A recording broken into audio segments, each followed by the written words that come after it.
Good morning, all. Welcome to lectures by Dr. SG. In today's lecture, we are going to discuss about the first module of plus one physics, that is physical world. Before starting my lecture, I want to give you some introduction. That is, as you are coming from the 10th standard, I know the textbook of the 10th standard is very thin. You only learn about optics, some phenomena of optics, reflection, refraction, then current electricity, Ohm's law. ഇതൊക്കെയാണ് നിങ്ങൾ learn ചെയ്തിട്ടുള്ളത്. അതുപോലെ ആ ടെക്സ്റ്റിന്റെ thickness എന്ന് വെച്ച് കഴിഞ്ഞാൽ വളരെ ചെറുതാണ്. അപ്പൊ അവിടെ നിന്നും you are going to a big world of physics. ഈ +1 +2 ഫിസിക്സ് ഇതെന്ന് പറഞ്ഞാൽ അത് ഭയങ്കര വാസ്റ്റ് ആണ്, ഒരുപാട് പഠിക്കാനുണ്ട്. സോ പെട്ടെന്ന് കാണുമ്പം എന്താ പറയാ, നിങ്ങൾക്ക് ഭയങ്കര പേടിയാവും. നിങ്ങൾ അങ്ങനെ ഒരിക്കലും സംഭവിക്കരുത്. This is a very beautiful subject. നമുക്കത് വളരെ ഈസി ആയിട്ട് കുറച്ച് ജോക്സും തമാശയൊക്കെ ആയിട്ട് നമുക്ക് ഈ ക്ലാസ്സിൽ കൂടി ലെക്ചറിൽ കൂടി നമുക്കിത് ലേൺ ചെയ്ത് പോകാം. നിങ്ങൾ എൻ്റെ കൂടെ ഒന്ന് നിന്ന് തന്നാൽ മാത്രം മതി. ഓക്കെ, അപ്പോൾ now we are going to start our first lecture in +1 physics, that is physical world. Science എന്ന് പറഞ്ഞ ഒരു subject, it is quite interesting. Actually science is ever dynamic and for learning science we want to observe our nature.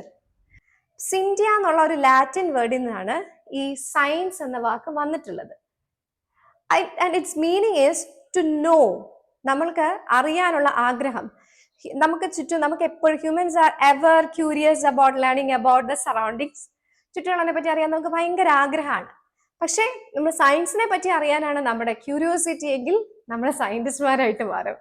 Okay, so this word comes from the science. The word comes from Cynthia, which means to know, and science is exploring, experimenting and predicting from what we see around us. നമ്മൾ എന്താണ് ചുറ്റും കാണുന്നത്, ആ ചുറ്റും കാണുന്നതിനെ പറ്റി study ചെയ്യുക, experiments ചെയ്യുക. അതിനുശേഷം നമ്മൾ എന്ത് ചെയ്യും, അത് വെച്ച് നമ്മൾ പ്രെഡിക്റ്റ് ചെയ്യും. Will predict the future. And അത് വെച്ച് നമ്മൾ എന്താ പറയുക, അങ്ങനെയുള്ള ഒരു സിസ്റ്റമാറ്റിക് സ്റ്റഡിയാണ് ശരിക്കും സയൻസ് എന്ന് പറയുന്നത്. അപ്പൊ ഈ സയൻസിന് സിസ്റ്റമാറ്റിക് സ്റ്റഡിക്ക് കുറേ സ്റ്റെപ്സ് ഉണ്ട്. The first one is systematic. Scientific study involves systematic observation. നമ്മളൊരു കാര്യത്തെ ഒബ്സർവ് ചെയ്യുമ്പം കൃത്യമായി ഒബ്സർവ് ചെയ്യുക. അതായത് ഇപ്പം നമ്മുടെ റെയിനിനെ പറ്റിയിട്ടാണ് നമ്മൾ സ്റ്റഡി ചെയ്യുന്നതെങ്കിൽ ഇന്ന സമയത്ത് ഇത്ര മില്ലിമീറ്റർ അല്ലെങ്കിൽ ഇത്ര സെന്റിമീറ്റർ റെയിൻ ഉണ്ടായി എന്ന് പഠിക്കും. കുറച്ച് കഴിഞ്ഞിട്ട് എന്ത് സംഭവിക്കും, അങ്ങനെ വളരെ സിസ്റ്റമാറ്റിക് ആയിട്ട് വേണം അത് സ്റ്റഡി ചെയ്യാനായിട്ട്. അതുപോലെ ഓരോന്നും. And second one is controlled experiments. Control ആയിട്ടുള്ള എക്സ്പെരിമെന്റ്സ് ആയിരിക്കും നടത്തുക. ഇപ്പൊ കൺട്രോൾഡ് എക്സ്പെരിമെന്റ്സ് എന്ന് പറഞ്ഞു കഴിഞ്ഞാൽ, ഫോർ എക്സാമ്പിൾ, ഞാനിപ്പോ water, I M boiling the water at constant pressure and also I M boiling the water at A high pressure. These two conditions were different, one in the normal atmospheric pressure and one in a high pressure condition. So I am controlling some factors and analyzing the temperature variation of that substance. അങ്ങനെ study ചെയ്യുന്നതാണ് controlled experiments. And the third is qualitative and quantitative reasoning. Qualitative reasoning means if I am studying the magnetic properties of a material. For example, ഞാനിപ്പോൾ ഒരു magnet എടുത്തു. ഈ magnet attracted ആവുന്നുണ്ട്, ഇതൊരു magnet ആണെന്ന് വെച്ചു, let it be a magnet. And ഞാൻ ഈ മാഗ്നറ്റ് കൊണ്ടുപോയിട്ട് ഒരു എന്താ പറയാ നീഡില്, ഒരു അയൺ നീഡിലിനടുക്ക് കൊണ്ടുവച്ചാൽ it will get attracted towards the magnet. So attract ചെയ്യുന്നു. This material has a magnetic property. If I am studying about the property or characteristics of the particular material, then it is a qualitative study.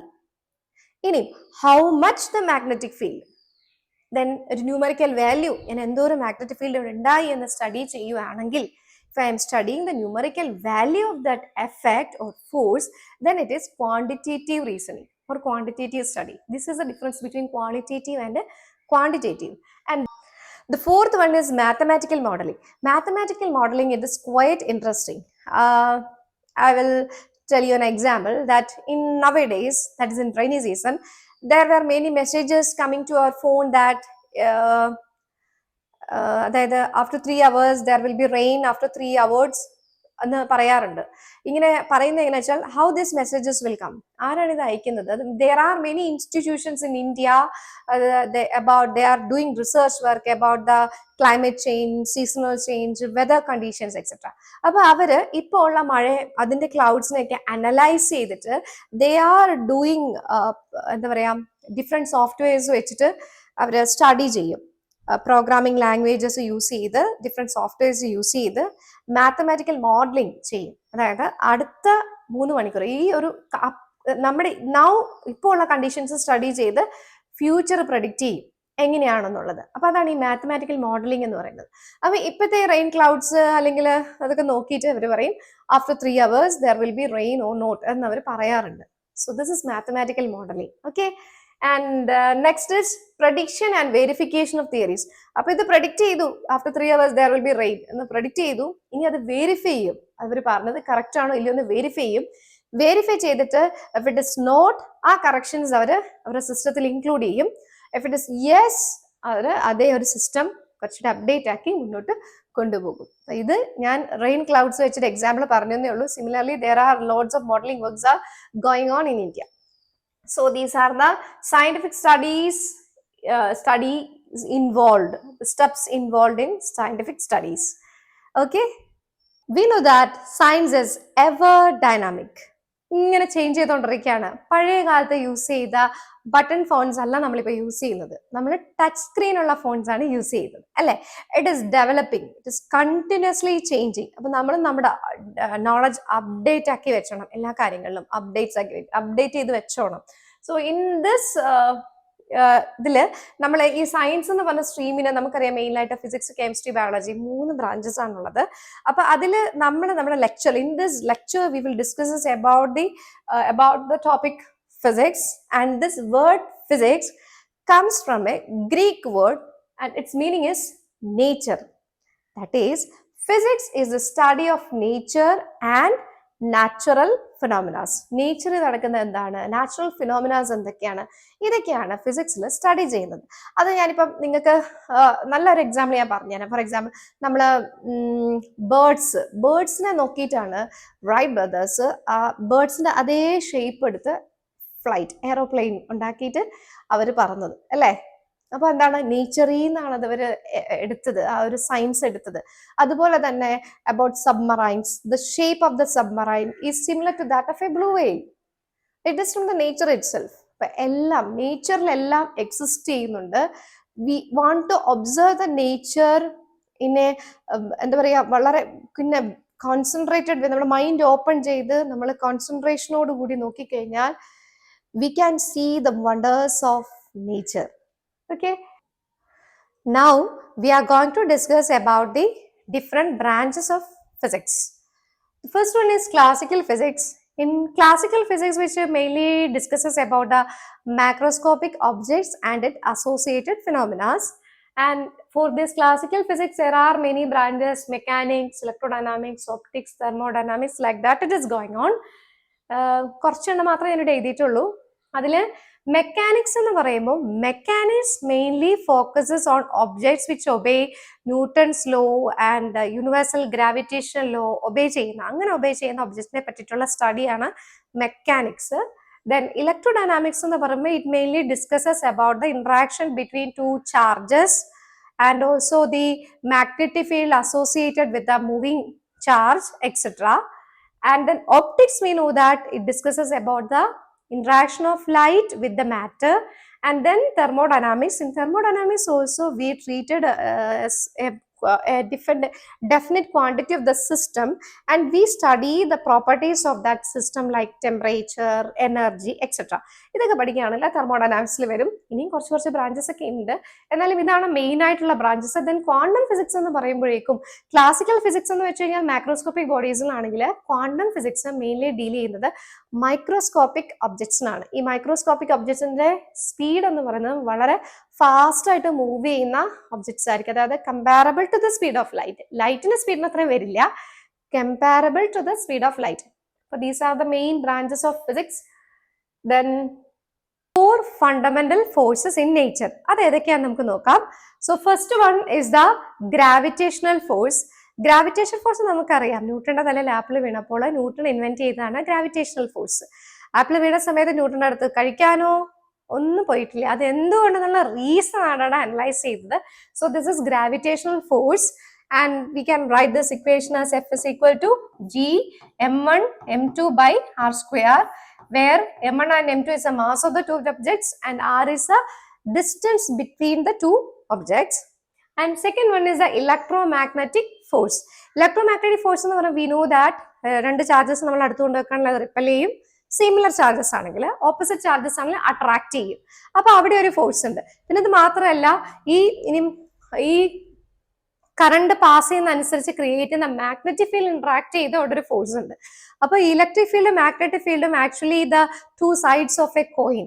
ഇത് രണ്ടും കൂടെ ഒരുമിച്ച് club ചെയ്ത് ഒരൊറ്റ force ആയിട്ടാണ് പറഞ്ഞത് electro magnetic force. And then is the strong nuclear force. Strong nuclear force, which is the strongest of all the forces. അതായത് ന്യൂക്ലിയസിനകത്ത് ഒരു ചെറിയ റീജിയനിൽ മാത്രമുള്ള ഫോഴ്സ് ആണ്, പക്ഷെ അതാണ് ഈ നേച്ചറിലെ ഏറ്റവും സ്ട്രോങ്സ്റ്റ് ആയിട്ടുള്ള force. And then it is A week nuclear force. Weak nuclear ഫോഴ്സിന്റെ പേര് കേട്ടത്ര വീക്കാന്ന് നിങ്ങൾ വിചാരിക്കുകയും ചെയ്യരുത്. It is little bit weaker than the strong nuclear force. പക്ഷെ ഗ്രാവിറ്റേഷൻ ഫോഴ്സിനെക്കാട്ടിലും കൂടുതലായിരിക്കും കേട്ടോ. അപ്പൊ ഇതാണ് 4 ഫണ്ടമെന്റൽ ഫോഴ്സസ് ഇൻ നേച്ചർ. ഇനി ഇത് ഓരോന്നും സെപ്പറേറ്റ് ആയിട്ട് ഇതിന്റെ പ്രോപ്പർട്ടീസ് എന്തൊക്കെയാണെന്ന് നമുക്ക് നോക്കാം. Okay, first is gravitational force. So this gravitational force, we know that it is always attractive, അല്ലേ? ഞാനിപ്പോ ഈ പേന ഇവിടുന്ന് വിടാമെങ്കിൽ ഇത് it will reach the ground അല്ലേ? അട്രാക്റ്റീവ് ഫോഴ്സ് ആണ്, ഒരിക്കലും അത് മുകളിലോട്ട് പോവില്ല. That is always attractive. Then it obeys inverse square law. Inverse square law എന്ന് പറഞ്ഞു കഴിഞ്ഞാൽ നമ്മൾ അതിന് equation എഴുതിയില്ലേ, F is equal to എന്ന് പറഞ്ഞിട്ട് ഒരു ഇക്വേഷൻ എഴുതിയില്ലേ, അതിനകത്ത് m1 m2 by G m1 m2 by r square എന്നാണ് എഴുതിയത്. അതായത് it is inversely proportional to the square of the distance between them. അതുകൊണ്ടാണ് അതിനെ it obeys inverse square law എന്ന് പറയാൻ കാര്യം. ഇനി it is a long range force. That is അത് ആക്ട് ചെയ്യുന്ന ഡിസ്റ്റൻസ് എത്ര കൊണ്ടാണെന്ന് നമുക്ക് പറയാൻ പറ്റുമോ? തൊട്ടടുത്തുണ്ട്, ഇവിടെയുണ്ട്, ഇത്രയും ഹൈറ്റിൽ പോയാലുണ്ട്, ഇനി എത്ര ദൂരം വരെ പോയാലും this gravitational force is there. So it is a long range force. And then next is a weakest force. Long range ഒക്കെയാണ്, കാര്യം ശരിയാണ്. നിങ്ങൾ ചില ആൾക്കാരെയൊക്കെ കണ്ടിട്ടില്ലേ, നല്ല കണ്ടാൽ നമുക്ക് നല്ല പേടിയൊക്കെ തോന്നും സത്യം പറഞ്ഞാൽ, പക്ഷെ അവർ മനസ്സുകൊണ്ട് വളരെ പാവമായിരിക്കും. അപ്പൊ അങ്ങനത്തെ ഒരു ഇതാണ് കേട്ടോ നമ്മുടെ ഗ്രാവിറ്റേഷണൽ ഫോഴ്സ്. സംഭവത്തിന് ഭയങ്കര റേഞ്ചാണ്, ലോങ് റേഞ്ച് ഫോഴ്സ് ആണ്, പക്ഷെ it is A weakest force. നമുക്ക് പെട്ടെന്ന് അതിനെ ഓവർകം ചെയ്യാൻ പറ്റുന്ന ഒരു വീക്കസ്റ്റ് ഫോഴ്സ് ആണിത്. Then next is it is A central force. Central force എന്ന് പറഞ്ഞു കഴിഞ്ഞാൽ ഞാനിപ്പോൾ I M considering mass here m1 and another mass m2. This is m1 and m2. This force is act along the center മാറിപ്പോയി, line മാറിപ്പോയി, line നേരെ വരണം. It is acting along the line joining the centers of their masses. ഇതിന്റെ സെന്ററിൽ നിന്ന് ഇതിന്റെ centre വരെ ആയിരിക്കും പോകുന്നത്. അപ്പൊ അങ്ങനെയുള്ള ഫോഴ്സ് ആണ് എന്ത്, ഇതൊരു സെൻട്രൽ ഫോഴ്സ് ആയിരിക്കും. Next is a conservative force. Conservative force എന്ന് വെച്ച് കഴിഞ്ഞാൽ ഞാൻ പറഞ്ഞുതരാം. ഫോർ എക്സാമ്പിൾ, നിങ്ങളിപ്പോ സൈക്കിൾ ചവിട്ടാം, ഞാനിപ്പോൾ സൈക്കിൾ ചവിട്ടാന്ന് വെച്ചു, ഞാൻ സൈക്കിൾ ചവിട്ടാണ്. ഇൻ എ ഗ്ലാസി സർഫസ്, നല്ല ഗ്ലാസ് പോലെ കിടക്കുന്ന ഒരു സർഫസിൽ ഞാൻ സൈക്കിൾ ചവിട്ടുകയാണെങ്കിൽ ഇറ്റ് വിൽ മൂവ് സ്മൂത്ത്ലി. ഞാൻ വീഴൊന്നൊന്നും വിചാരിക്കരുത്, ഞാൻ വീഴത്തൊന്നുമില്ല, ഞാൻ നല്ല ബാലൻസിലാണ് പോകുന്നത്. സോ നല്ല സ്മൂത്ത് ആയിട്ട് പോകും, എനിക്കധികം ഫോഴ്സ് ഒന്നും കൊടുക്കണ്ട. അപ്പൊ ഇതൊക്കെ ചവിട്ടിയാലും നല്ല ദൂരം പോയിക്കോളും. So it is quite easy for me. അവിടെ എന്താ ഫ്രിക്ഷണൽ ഫോഴ്സ് എന്ന് പറയുന്നത് കുറവാണ്. അപ്പൊ എനിക്കിപ്പോൾ ഇവിടെ നിൽക്കുന്നിടത്തു നിന്ന് എനിക്കൊരു 10 കിലോമീറ്റർ പോകണമെങ്കിലും ഞാൻ ഈസി ആയിട്ട് it is quite easy for me. The time is less, പെട്ടെന്ന് എത്തും. But if I am using a rough surface, ഒരു കല്ലൊക്കെ നിറഞ്ഞ ഒരു സർഫസിൽ കൂടിയാണ് ഞാൻ ട്രാവൽ ചെയ്യുന്നതെങ്കിൽ ഞാൻ പകുതി നമ്മൾ നിർത്തും, ക്ഷീണിക്കും. കാരണം എന്താ, അവിടെ അത് ഫ്രിക്ഷണൽ ഫോഴ്സ് വളരെ കൂടുതലാണ്, എനിക്ക് സമയം കൂടുതൽ എടുക്കുന്നു. അപ്പൊ അതെന്താണ്, ആ frictional force is path dependent. ഞാൻ ചൂസ് ചെയ്യുന്ന പാത്തിനെ ഡിപ്പെൻഡ് ചെയ്തിരിക്കും ഈ ഫ്രിക്ഷണൽ ഫോഴ്സ് എന്ന് പറയുന്നത്. പക്ഷേ gravitational force will not depend upon the path. ഇനി ഏത് പാത്തിൽ പോകുന്നതിനെ ഡിപ്പെൻഡ് ചെയ്യത്തില്ല. It's depend only on the initial and final point. ഞാൻ എവിടെ നിന്ന് സ്റ്റാർട്ട് ചെയ്തു, എവിടെ എൻഡ് ചെയ്തു, ആ ഇനിഷ്യൽ ആൻഡ് ഫൈനൽ പോയിന്റിനെ മാത്രമേ ഡിപ്പെൻഡ് ചെയ്യത്തുള്ളൂ, ഒരിക്കലും അത് പാത്തിനെ ഡിപ്പെൻഡ് ചെയ്യത്തില്ല. So gravitational force is a conservative force. ഈ കൺസർവേറ്റീവ് ഫോഴ്സ് എന്ന് പറയുന്ന ഈ ഒരു എന്താ പറയുക, ഈ ഒരു വേർഡ് ഈ പല പ്രാവശ്യം യൂസ് ചെയ്യും. അപ്പോൾ അത് റിമെമ്പർ ചെയ്ത് വെച്ചോണം. Conservative force is path independent. It depends only on the initial and final point, but non-conservative forces path dependent. Example is frictional force, and for conservative force the example is gravitational force. Okay, and then the last property is it is caused by the exchange of particles called ഗ്രാവിറ്റോൺസ്. ഈ ഗ്രാവിറ്റോൺസ് എന്ന് പറഞ്ഞ പാർട്ടിക്കിളിന്റെ exchange എന്നൊക്കെ ഇപ്പൊ study വരുന്നുണ്ട്. നിങ്ങൾ അതിനെപ്പറ്റി കൂടുതൽ bother ചെയ്യേണ്ട, അതിനെപ്പറ്റി കൂടുതൽ പഠിക്കേണ്ട. You will study this in later higher classes. So ഇത് ഇങ്ങനെ ഒന്ന് ജസ്റ്റ് മനസ്സിലാക്കി വെച്ചാൽ മതി.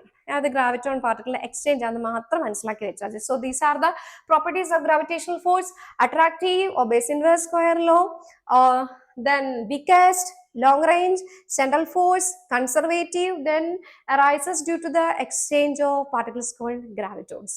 And now we are going to study about the next force, electromagnetic force. Electromagnetic force, we already know that it is sometimes attractive, sometimes repulsive. The gravitational force is always attractive, but these electromagnetic forces depending upon the object we are considering, അതിനെ depend ചെയ്തിരിക്കും, അതിന്റെ ചാർജിനെയോ അതിന്റെ പ്രോപ്പർട്ടീസിനെയോ depend ചെയ്തിരിക്കും. And then it is obeys inverse square law, അതും inverse square law obey ചെയ്യുന്നുണ്ട്. And then it is a long range force, long range force ആണ്. And it is conservative. കണ്ടോ, ഇനിയിപ്പോൾ ഞാൻ കൺസർവേറ്റീവ് എന്താണെന്ന് പറയേണ്ട കാര്യമില്ലല്ലോ, നമുക്ക് അറിയാം, ഓൾറെഡി അറിയാം. It's A conservative force and it is 10 raised to 36 times greater than gravitational force. അമ്മ അപ്പം നോക്കിക്കേ, ഗ്രാവിറ്റേഷണൽ ഫോഴ്സ് എന്ത് വീക്കാന്ന് നോക്കിക്കേ. 10 raised to 36 times ആണ് ഈ ഇലക്ട്രോമാഗ്നറ്റിക് ഫോഴ്സ് ഗ്രാവിറ്റേഷണൽ ഫോഴ്സിനെക്കാട്ടിലും കൂടുതലായിട്ട് നിൽക്കുന്നത്. Okay, and then the exchange particle in electromagnetic force is photons. And next is strong nuclear force. അത് നമുക്ക് പേര്, we know that this forces exist within the nucleus, ന്യൂക്ലിയസിനകത്താണുള്ളത്. So this is the strongest force in nature. അപ്പോൾ ന്യൂക്ലിയസിനകത്താന്ന് പറയുമ്പോഴത്തേക്ക് കണ്ടല്ലേ, nucleus നമുക്ക് കണ്ടുകൊണ്ട് കാണാൻ പറ്റും, ആറ്റം തന്നെ കാണാൻ പറ്റുന്നില്ല, പിന്നെയാണ് ന്യൂക്ലിയസ് കാണാൻ പറ്റുന്നത്. അതുകൊണ്ട് size it is very very very less. It is about 10 raised to -15 meter. So this is a short range force. Nuclear force is a short range force and it is basically attractive. Within this limit 10 raised to -15 meter it is attractive. അതിലും താഴെ distance കുറഞ്ഞു വന്ന some repulsive natures are there, but it is basically attractive and it is a non central force. Centre to centre അല്ല അത് ആക്ട് ചെയ്യുന്നത്. It is a non central force and it is non-conservative also, and the charge nuclear force is charge independent. ഇതൊരു important കാര്യമാണ് അല്ലേ. നമുക്കറിയാം, we know that in the nucleus there is protons and neutrons. പ്രോട്ടോണിന്റെ charge എന്താ? Positive. Neutron is chargeless. So this is the force exists within the nucleus. So this nuclear forces are charge independent. And then the exchange particle is pi mesons. ഇതിനെപ്പറ്റി നിങ്ങൾ കൂടുതൽ ബോധേഡാവണ്ട, ഇത് higher ക്ലാസ്സിൽ study ചെയ്യുന്ന, ഞാനിവിടെ പറഞ്ഞു എന്ന് മാത്രമേ ഉള്ളൂ. So this is the strongest nuclear force. Nuclear ഫോഴ്സിന് പ്രത്യേകത അറിയാമോ? ന്യൂക്ലിയർ ഫോഴ്സ് വെച്ച് അതിൻ്റെ സ്റ്റഡിയും അതിൻ്റെ ആ ഒരു സ്ട്രോങ് ആയിട്ടുള്ള ഇതും വെച്ചിട്ടാണ് നമുക്ക് എന്താ പറയുക, ഈ മറ്റേ ഹിരോഷിമയിലും നാഗസാക്കിയിലൊക്കെ ബോംബിട്ടില്ലേ, ഇതെല്ലാം ഈ ന്യൂക്ലിയർ റിയാക്ഷൻസ് ആണ്. ഈ ന്യൂക്ലിയർ റിയാക്ഷൻ തന്നെയാണ് നമ്മുടെ സണ്ണിൽ നടക്കുന്നത്. അതുകൊണ്ടാണ് നമുക്ക് ഇത്ര എനർജി കിട്ടുന്നത്. അപ്പൊ തന്നെ ആലോചിച്ചൊക്കെ എന്തോരം എനർജിയാണ് അത് റിലീസ് ചെയ്യുന്നത് എന്നുള്ളത്. So this is the strongest force. Okay, and next is weak nuclear force. ഈ വീക്ക് ന്യൂക്ലിയർ ഫോഴ്സ് എന്ന് പറയുന്നത്, from the name itself we understood that this is something happening within the nucleus itself, but it is not weak as we think. Weak എന്ന് പറയുമ്പോഴത്തേക്ക് അങ്ങ് വീക്കായി എന്ന് വിചാരിക്കരുത്. It is 10 raised to 25 times greater than gravitational force. Gravitational ഫോഴ്സിനെക്കാട്ടി 10⁻25 times greater ആണ്.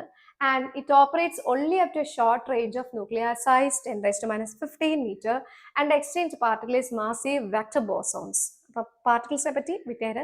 അപ്പൊ ഇതൊക്കെയാണ് week nuclear forces. അത് ഈ ബീറ്റ ഡി കെ എന്നൊക്കെ പറഞ്ഞ ഹയർ ക്ലാസ്സിൽ സ്റ്റഡി ചെയ്യും. അന്ന് ആ ഒരു സമയത്താണ് ഈ weak nuclear forces will come into play. Now ഇത്രയൊക്കെ നമുക്ക് തൽക്കാലം മനസ്സിലാക്കിയാൽ മതി. അപ് ടു +1 ലെവൽ നമ്മൾ ഇത്രയും മനസ്സിലാക്കിയാൽ മതി. സോ നമ്മൾ 4 ഫോഴ്സസിനെ പറ്റി we discusses about 4 fundamental forces in nature: gravitational force, electromagnetic force, then strong nuclear force, then weak nuclear forces. ഈ ഫോഴ്സസ് എല്ലാം ഒരു യൂണിഫൈഡ് ഫോഴ്സിലേക്കാണ്, ഒരു യൂണിഫിക്കേഷൻ തിയറി വരുന്നുണ്ട്. ഇതിനെപ്പറ്റി സ്റ്റഡി ചെയ്തുകൊണ്ടിരിക്കുന്നതേ ഉള്ളൂ. പല ഫോഴ്സസും ഒന്നാണെന്നൊക്കെ പറഞ്ഞുള്ള കാര്യങ്ങളൊക്കെ നടക്കുന്നുണ്ട്. അപ്പോൾ അതൊരു റിസർച്ച്, വളരെയധികം ഡെവലപ്മെന്റ് നടന്നുകൊണ്ടിരിക്കുന്ന ഒരു ഫീൽഡാണ് നൗ ഇറ്റ് സെൽഫ് ഓൾസോ. നിങ്ങൾ പഠിച്ചു വന്നാൽ നിങ്ങൾക്ക് റിസർച്ച് ചെയ്യാൻ പറ്റിയ നല്ലൊരു ഏരിയ ഇവിടെ ഉണ്ട്. Okay, with this lecture we learn about science, what is physics, where the word comes from, then the 4 fundamental forces and nature. For getting more updates, keep an eye on my educational channel, Lectures by Dr. Seena Ji. Thank you.